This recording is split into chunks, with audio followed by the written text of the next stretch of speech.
তো বর্তমানে চলছে রেসলম্যানিয়া সিজন আর এখন থেকে মানডে নাইট রয়ে এবং স্ম্যাকডাউনে তেমন কোনো ইন্টারেস্টিং স্টোরিলাইন দেখা যায়নি। তাহলে কি কালকে মানডে নাইট রয়ে থেকে দেখা যেতে পারে ইন্টারেস্টিং স্টোরিলাইন এবার রেসলম্যানিয়ার জন্য? কারণ ডাব্লিউডাব্লিউই কালকে মানডে নাইট রয়ের জন্য অনেক কিছু কনফার্ম করে দিয়েছে। তো সে সম্পর্কে আলোচনা করব আজকের এই ভিডিওটিতে। তো সর্বপ্রথম ম্যাচ নিয়ে আলোচনা করব যা কিনা ডাব্লিউডাব্লিউই কালকে মানডে নাইট রয়ের জন্য কনফার্ম করেছে। সেটি হচ্ছে যে পিট ডান ভার্সেস পেন্টার মধ্যে একটি সিঙ্গেল ম্যাচ। আপনারা যেমনটা দেখেছিলেন যে যখন কাইজার তিনি হেরে গিয়েছিল পেন্টার কাছে, তারপর দেখা যায় যে পিট ডান এসে তিনি পেন্টাকে আক্রমণ করে, যার কারণে কালকে মানডে নাইট রয়ে পিট ডান এবং পেন্টার মধ্যে একটি সিঙ্গেল ম্যাচ দেখা যাবে। তো যতটুকু মনে হয় যে এই ম্যাচের মধ্যে হয়তো লুবলি কাইজার এসে তিনি আবার পেন্টাকে আক্রমণ করতে পারে, এমনকি তিনি পিট ডানকেও আক্রমণ করতে পারে, যার কারণে এদের মধ্যে আরও একটি ম্যাচ দেখা যেতে পারে, ট্রিপল থ্রেট ম্যাচ। তো যতটুকু সম্ভব যে এই ম্যাচটির মধ্যে পিট ডান তিনি হেরে যাবে পেন্টার কাছে এবং লুবলি কাইজার এই ম্যাচটির মধ্যে যুক্ত পারে। তো এই বিষয়ে আপনাদের কী মনে তা অবশ্যই জানিয়ে দিবেন। পরবর্তীতে ম্যাচ দেখা যাবে এজে স্টাইলস ভার্সেস ডমিনিক স্টুডিওর মধ্যে ম্যাচ। আপনারা গত মানডে নাইট রয়ে যেমনটা দেখেছিলেন যে যখন এজে স্টাইলস রিংয়ে এসেছিল, কিন্তু এজে স্টাইলসকে সেই সময় কল আউট করেছিল ডমিনিক স্টুডিও এবং এজে স্টাইলসের মধ্যে এক পর্যায়ে আক্রমণ দেখা গিয়েছিল, যার কারণে অ্যাডাম পিয়ান এক পর্যায়ে এই ম্যাচটি কালকে মানডে নাইট রয়ের জন্য কনফার্ম করে।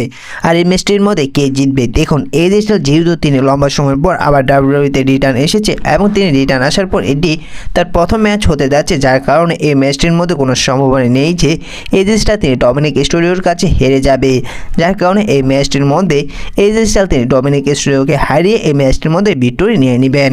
পরবর্তীতে দেখা যাবে এলিমিনেশন চেম্বার পে-পার-ভিউর জন্য একটি কোয়ালিফাই ম্যাচ ওমেন্সের, সেই ম্যাচটি দেখা যাবে রক্সি ভার্সেস র্যাকেলের মধ্যে। তো এই ম্যাচটির মধ্যে যতটুকু সম্ভাবনা যে এই ম্যাচটির মধ্যে হয়তো র্যাকেল হেরে যেতে পারে এই ম্যাচটির মধ্যে এবং কোয়ালিফাই হয়ে যেতে পারে সেই নাম্বার 1 কন্টেন্ডারশিপের ম্যাচটির জন্য রক্সিন। এবং কালকে স্ম্যাকডাউনে আপনারা যেমনটা দেখেছিলেন যে নিকি অ্যালিস তিনি একটি ভিডিও প্যাকেজ দেখিয়েছে প্রিয়াঙ্কা এবং নিয়মিকে আসলে জেড কালিকে কে আক্রমণ করেছে সেই ভিডিওতে দেখে গিয়েছে যে লিভ মর্গান এবং রেকেলকে, যেটা দেখে নিয়মি এবং প্রিয়াঙ্কা বেলা তারা বলে যে তারা এবার মানডে নাইট রয়ে যাবে সেই হিসাব করার জন্য। এবং কালকের মানডে নাইট রয়ে যার কারণে যেহেতু সে কোয়ালিফাই ম্যাচটি হতে যাচ্ছে রক্সিন এবং রেকেলের মধ্যে, সেই ম্যাচটির মধ্যে হয়তো নিয়মি এবং প্রিয়াঙ্কা বেলার এসে রেকেলকে আক্রমণ করতে পারে, যেটা সুযোগ নিয়ে রক্সিন তিনি হারিয়ে দিতে পারে রেকেলকে এবং কোয়ালিফাই হয়ে যেতে পারে সেই এলিমিনেশন চেম্বার পে-পার-ভিউর নাম্বার 1 কন্টেন্ডারশিপের ম্যাচটির জন্য। এবং কালকে মানডে নাইট রয়ে দেখা যেতে পারে আবার ওয়ার্ল্ড হেভিওয়েট চ্যাম্পিয়ন গুন্থারকে এবং দেখা যেতে পারে 2025 রয়্যাল রাম্বল উইনার জে উসোকে ফেস টু ফেস হতে এবং এদের মধ্যে আক্রমণও দেখা যেতে পারে। আপনারা যেমনটা দেখেছিলেন যে যখন জে উসো তিনি রয়্যাল রাম্বল উইনার হয়েছিল, তারপরের মানডে নাইট রয়ে জে উসোকে গুন্থার বলেছে যে তাকে যদি এবার রেসলম্যানিয়ার জন্য চ্যালেঞ্জ করে তাহলে তিনি প্রতি সপ্তাহে তার কাছে আক্রমণের শিকার হবে। যেহেতু জে উসো তিনি গুন্থারকে চুজ করেছে রেসলম্যানিয়া 41 জন্য, তাহলে কি কালকে আক্রমণের শিকার হতে পারে জে উসো গুন্থারের কাছে? দেখুন, কালকে মানডে নাইট রয়ে জে উসো এবং গুন্থারের মধ্যে তো আক্রমণ দেখা যাবে, এই বিষয়টা কনফার্ম। আর যদি ডাব্লিউডাব্লিউই এবার রেসলম্যানিয়া 41-এ গুন্থারকে যদি চ্যাম্পিয়ন রাখতে চায়, তাহলে আপনার কালকের মানডে নাইট রয়ে দেখবেন যে জে উসো তিনি ভয়ঙ্কর আক্রমণ করেছে গুন্থারকে। আর জে উসোকে যদি WWE new world heavyweight champion বানাতে চায়, তাহলে আবার গুন্থারের কাছে গত সপ্তাহের মতন আবার জে উসো আক্রমণের শিকার হবে। তো এই বিষয়ে আপনারা 100% কনফার্ম করে নিতে পারেন এবং এই বিষয়ে আপনাদের কেমন অবশ্যই কমেন্ট করে জানিয়ে দিবেন। এবং কালকে মানডে নাইট রয়ে মেন্সের একটি এলিমিনেশন চেম্বার পে-পার-ভিউর জন্য লাস্ট একটি কোয়ালিফাই ম্যাচ দেখা যাবে সেথ রলিন্স ভার্সেস ফিন বালারের মধ্যে। তো এই ম্যাচটির মধ্যে কে জিতবে? দেখুন, এই ম্যাচটির মধ্যে তো জেতার সম্ভাবনা রয়েছে সেথ রলিন্সের এবং কিছুটা সম্ভাবনা রয়েছে ফিন বালারের, কারণ ফিন বালার তিনি বলেছে যে এবার জাজমেন্টের মধ্যে নতুন মেম্বার আসতে চলেছে। হয়তো কালকের মানডে নাইট রয়ে জাজমেন্টের নতুন মেম্বার আসতে দেখা যেতে পারে, কিন্তু এই ম্যাচটির মধ্যে সবচেয়ে বেশি জেতার সম্ভাবনা রয়েছে সেথ রলিন্সের।